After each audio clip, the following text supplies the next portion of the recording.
They wrote that a monk's hunger was never his own. It belonged to the rule, a discipline older than any man who tried to follow it. For centuries, the monasteries of Europe lived under a promise that restraint would sharpen faith, that one daily meal could guard the soul better than abundance ever could. And yet, the same hands that copied the rule also recorded something harder to explain: tables so crowded with dishes that visitors stopped counting, abbots who dined like nobles, and kitchens whose fires burned longer than any prayer. A monk's life was supposed to be predictable. One meal, no meat, silence at the table, enough food to survive, never enough to enjoy. But predictability is not what survives in the chronicles. Instead, you find contradictions. Accounts of monasteries where wine flowed freely, where gifts from the prior arrived in endless succession, and where the sick room meant for the weak became a second dining hall for the healthy. Somewhere between austerity and plenty, something broke or bent just enough to change everything. So before we reach the banquets of 10 dishes, before we unfold the loopholes and the quiet bending of sacred rules, we return to the one question every chronicler forces us to ask. How did a system built on hunger produce records filled with feasting? To answer that, we start where every monk's day began, not in silence, not in cold corridors, but in a rule that demanded so little, and a world that eventually offered far more.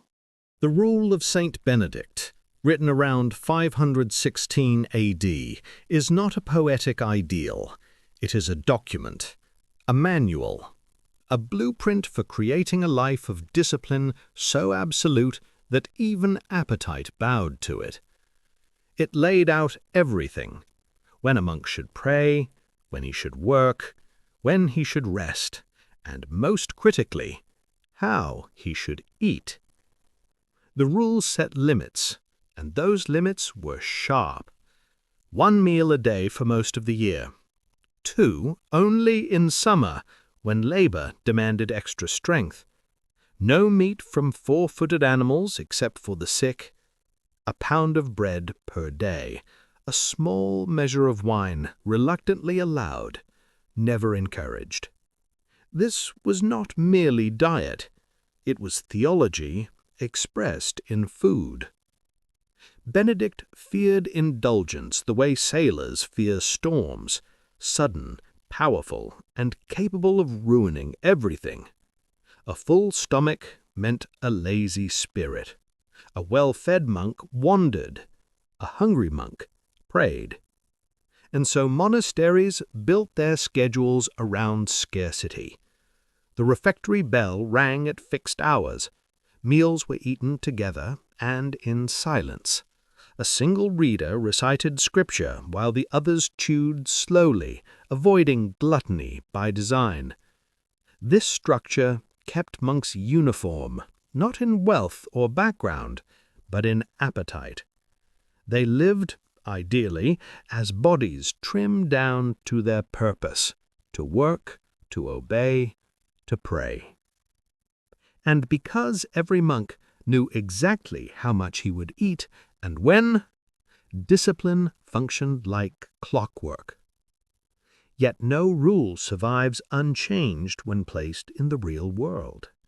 What Benedict wrote was clear. What medieval Europe eventually practiced was something else entirely. Even the strictest system hits the ground eventually. And the ground, the real medieval Europe, came with its own pressures. First, monasteries grew wealthy, shockingly wealthy. Through land donations, inheritances, agricultural production, and centuries of accumulated rents, some abbeys controlled more resources than nearby towns. In England, major monasteries held entire villages. In France and the Low Countries, some acted as regional landlords. Second, the population of monks changed. Early monasteries were filled with men who deliberately chose hardship. But by the high Middle Ages, many new monks were second sons of noble families, young men who would inherit nothing and needed a respectable life path. And noble sons arrived with noble expectations.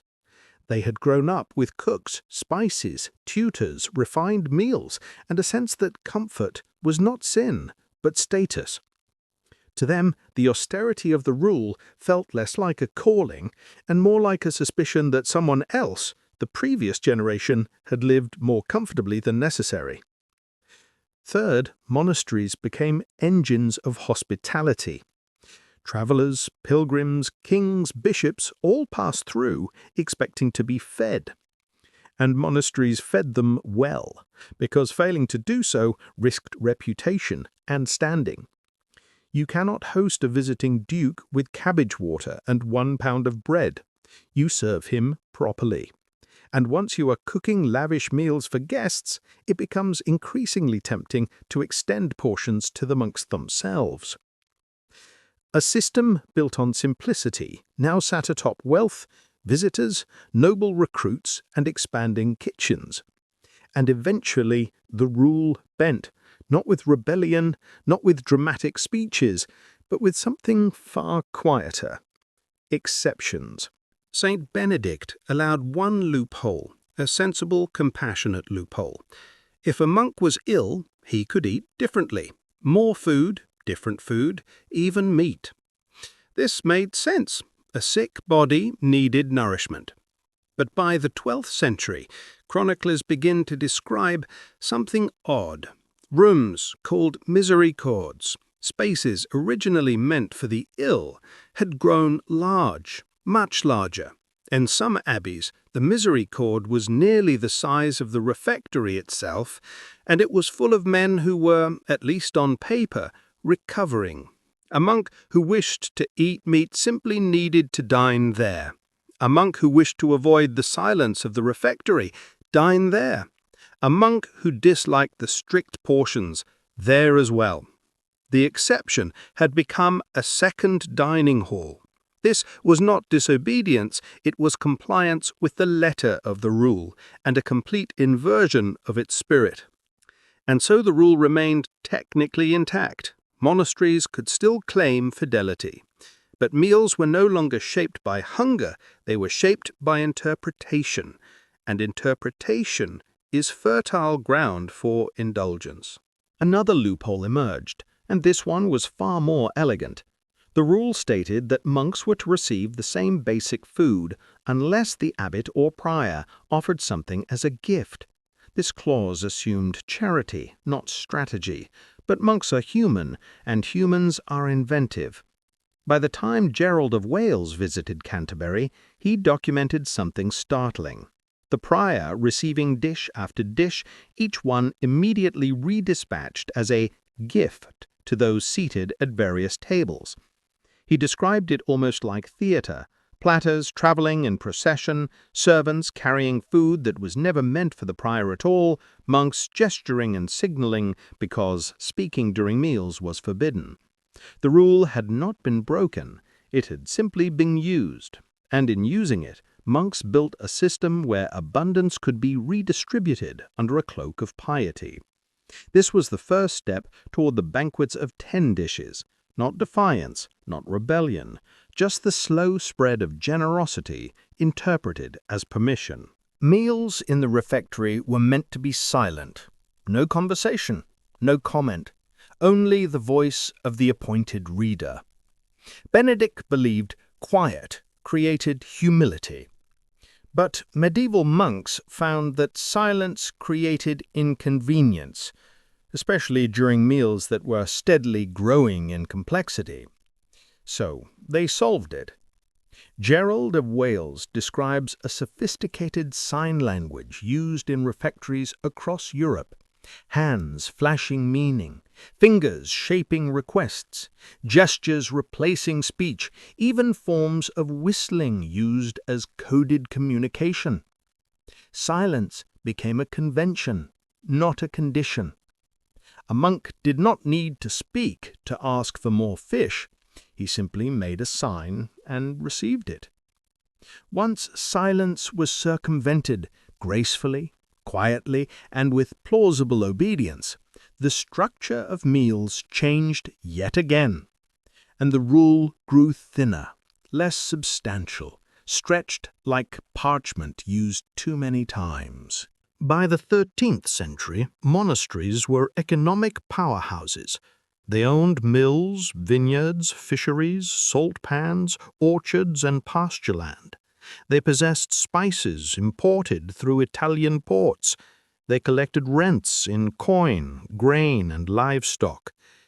A monk living inside such a system did not face the scarcity Benedict had anticipated. Even in fasting seasons, storage rooms were full. Even in lean harvest years, rents ensured a steady flow of produce.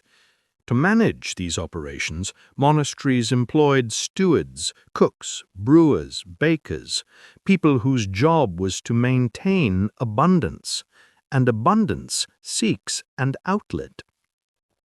Chroniclers describe monks eating fish prepared multiple ways, roasted poultry, dishes cooked with eggs and pepper, sauces thickened with almond milk, pastries colored with saffron, wines, mead, claret, and fruit juices.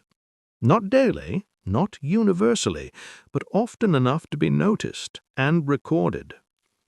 The diet of a medieval monk, meant to be spare and predictable, now reflected the economy of the monastery rather than the words of the rule. And as wealth expanded, so did the table.